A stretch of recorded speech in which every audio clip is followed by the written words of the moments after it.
Anak, naalala ko pa ang araw na sinabi mo,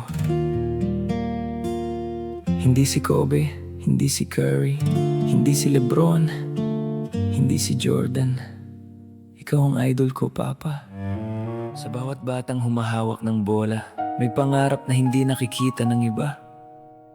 Hindi sila sinusukat sa taas ng talon, sa dami ng puntos o sa medalya, kundi sa Tumigil ang musika, huwag hayaang tumigil ang pag-asa.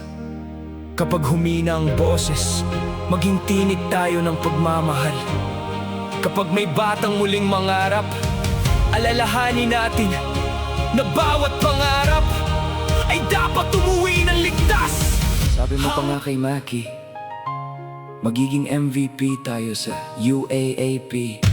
Kapag napapagod kami, ikaw ang aming lakas. Sabi nila, isa ka lang batang may malaking pangarap. Pero para sa amin, ikaw ang batang nagturo kung paano mangarap. Kuya, ngayon, ako naman.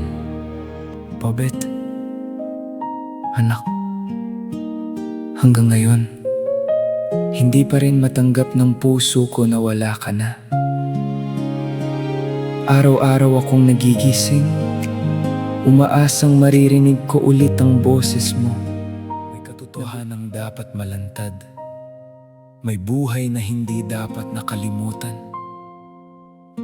May pamilyang patuloy na umiiyak, hinihintay ang araw ng katarungan.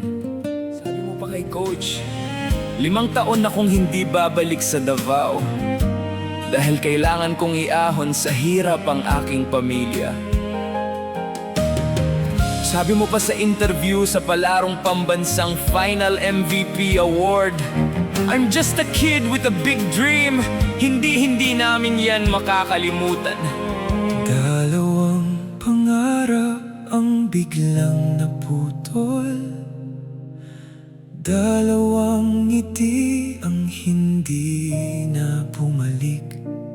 May mga magulang na naghihintay pa rin sa yakap na ngayon ay alaala na lang. Sa malayong bayan, tumawid ng karagatan, may pangarap sa kanyang puso at pag-asa sa kinabukasan. Manahimik ang larangan ngayon, ang bola'y nakabitin sa hangin pa rin.